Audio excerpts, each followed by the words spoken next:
When I first joined Blake Society, I talked to Peter Dodd about my interest in this project, about comparing Blake and Rumi's poetry, because I believe, although Blake never read Rumi, there are almost same sentences repeating in their oars. And Peter told me that, to quote him, the concordance between Mevlana and Blake and many others up and down the years is unsurprising, as the ever-present fountain of living waters is a cataract and enables a vivifying and life-enhancing energy for those fortunate thirsty drunkards who have imbibed therefrom. I really enjoyed this quotation from Peter, and it really opened up new venues for my project. This will be a wider project where I will follow and try to find links between their ideas and images. But today I will focus mainly on their ideas on death and life. Before I move deeper into this topic, I will first want to introduce Mevlana Jalaluddin Rumi. For the English-speaking word, he is known as Rumi, which is a title given to him because he lived in Turkey, the Roman part of the Roman part of Anatolia. That's why he's called Rumi. For the Turkish people, he is known as Mevlana, which is also another title. It means our master, our teacher. So Mevlana Jalaluddin Rumi is a well-known 13th century Persian mystic poet prophet. I specifically, intentionally wrote mystic in italics because I will speak more about that later. It's interesting because I have been trying to find links between Blake and Rumi, and although the first translations of Rumi um, were in English by 1772 by William Jones, there is no indication that Blake ever read anything by Rumi.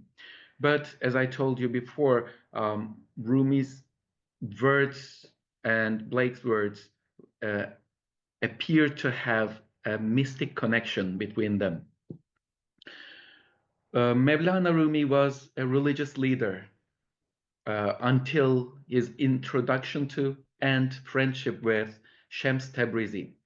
Shams, whose name literally means the sun, was an interesting person for Rumi's life. When they were introduced, they immediately secluded themselves to a conversation where they spoke for years, for hours without end, away from basic human needs.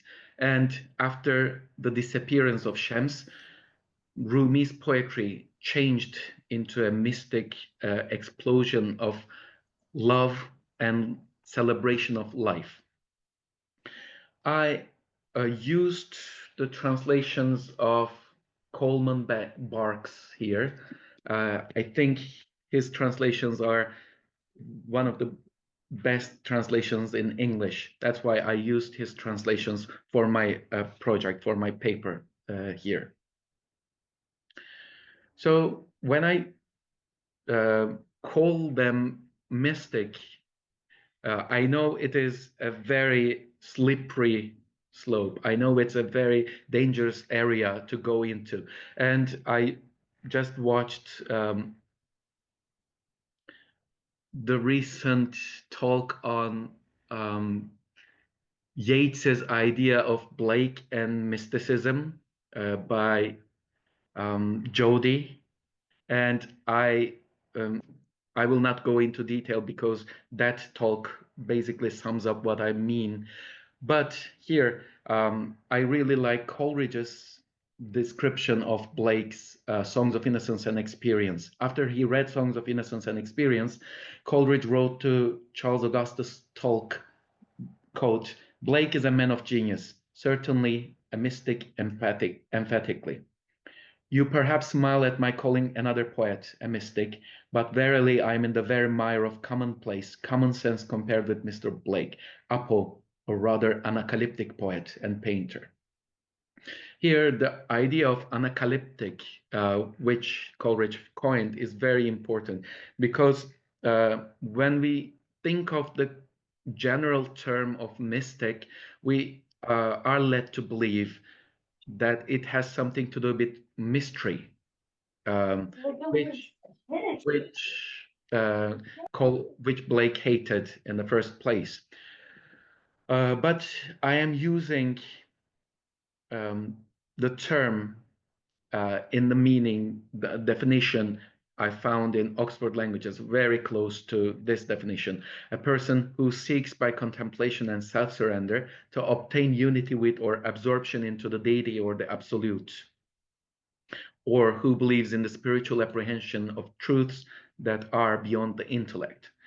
So by delving into the spiritual apprehensions, they are not covering or mystifying their thoughts or ideas, but in contrary, they are unveiling, they are revealing these mysteries.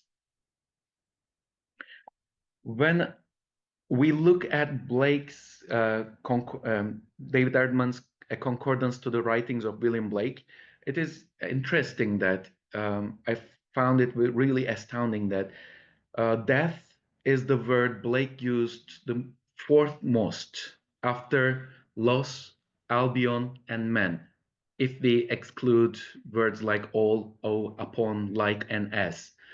And when we include the prose writings, it becomes the third most used word in Blake's oeuvre, which is very important because death is very central to Blake's mythopoeia, as we can see. But when I talk about death, I don't mean the literal death.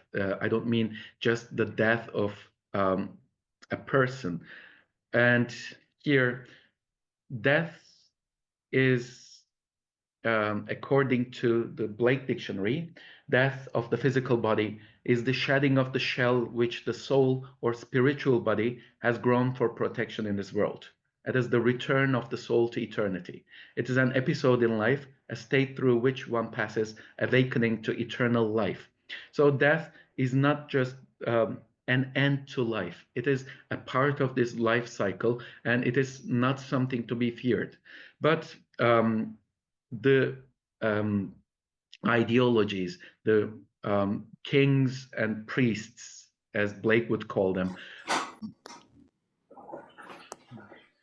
would lead us to believe that death is something to be feared, which turns our life on this earth into a misery, because when you fear death, when you try to become when you try to be rewarded for your life on this earth, you play by the rules of the certain ideologies. But death, when it becomes something not to be feared, when you understand that it is just a part of the life cycle, then it becomes something for us to celebrate life as well. So I believe Blake's idea of death is something that would lead us to believe, that would lead us to celebrate life instead of fearing death and life. This idea is most clearly seen in two instances in Blake's writings. The first one is when he wrote a letter to William Haley after he lost his stepson. He wrote, and I quote, "I know that our deceased friends are more really with us than when they were apparent to our mortal part. 13 years ago, I lost a brother, and with his spirit I converse daily and hourly in the spirit, and see him in my remembrance in the regions of my imagination. I hear his advice, and even now write from his dictate." The death of his brother Robert is a turning point in Blake's understanding of death. That's what I believe. When I read the earlier writings of Blake, death is not this celebratory. It is not this positive image. But after Robert's death, especially Blake's idea of death turns into this celebration of life. And before his death, close to his death, when he heard of Flaxman's death, Blake told, and I quote again, "I cannot consider death as anything but a removing from one room to another." That's how close death is to existence, to life. It is not something to be feared. It's not an end. It is not a mystical or mysterious um, event to be feared. Accordingly, Rumi's idea of death is very similar. Here, in one of his poems, he says, and this is the title of my presentation, our death is our wedding with eternity. What is the secret? God is one.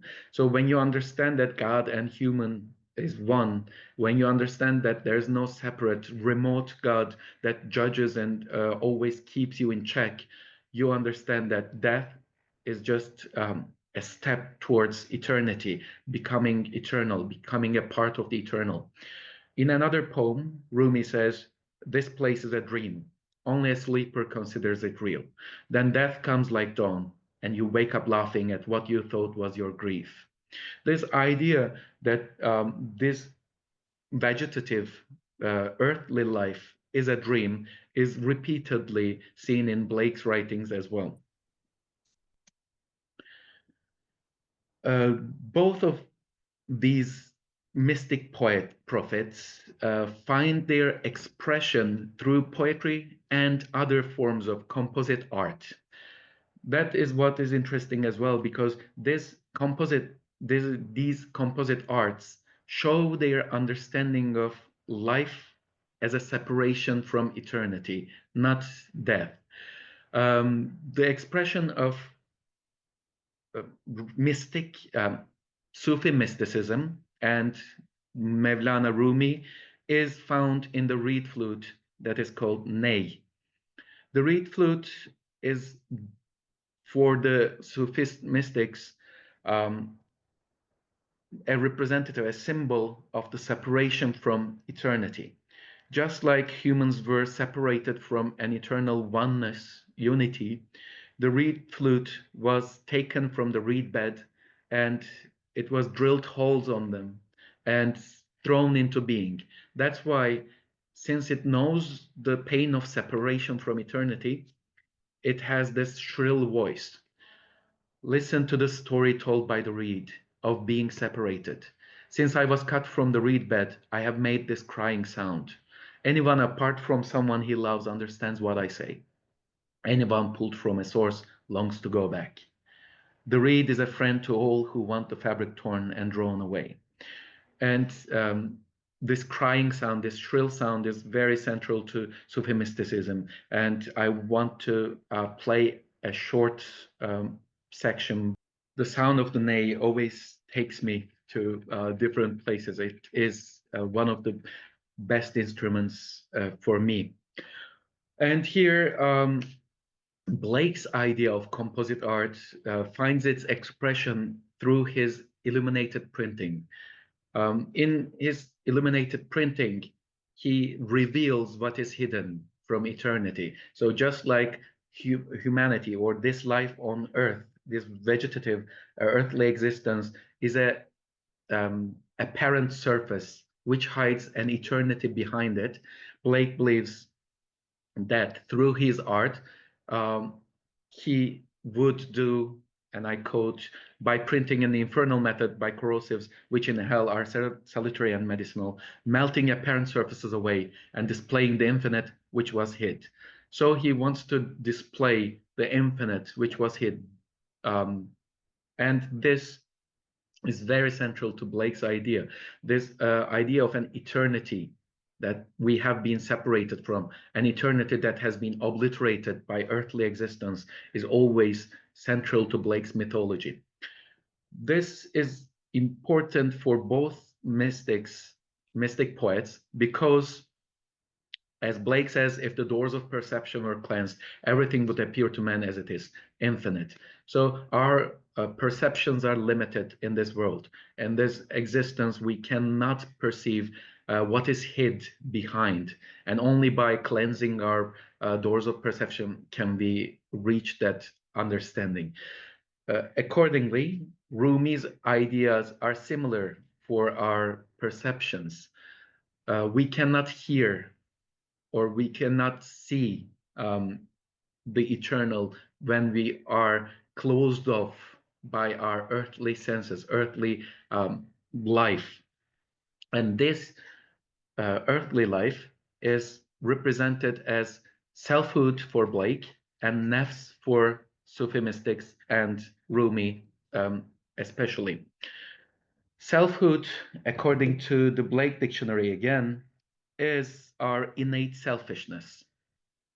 We have to keep trying to overcome this selfhood, this selfishness. This self is a wrong self. It's a mistaken idea of self that has been constructed by our specter, which is everything about the negation, everything that is earthly. We are closed off by our five senses to this earthly reality, and we think that this earthly existence is the only reality. And this selfhood keeps trying to close us off against eternal apprehension. Just like that, nafs, which is derived from nafes, which means breath in Arabic, is central to Sufi mysticism. It is something that we need to overcome always, because it is what keeps us bound to this earthly existence. And it is the wrong apprehension of our soul. It is a part of our soul. The selfhood in Blake is central to our becoming or realizing eternity, realizing what is there beyond this earthly existence. So we need to realize that the negation is the specter, the reasoning power in men, which is this is a false body, an incrustation over my immortal spirit, a selfhood which must be put off and annihilated alway, to cleanse the face of my spirit by self-examination. While nafs should always be overcome. This invisible ocean has given you such abundance, but still you call it death, that which provides you sustenance and work.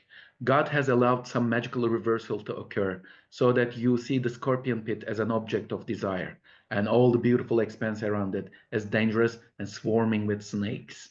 So nafs and selfhood keep us tethered to this earthly existence. We think that this material life is the only reality, and death puts an end to this reality and is an end to everything there is. There is nothing beyond. Because of our selfhood and nafs, we cannot see our godlike, in a sense, being.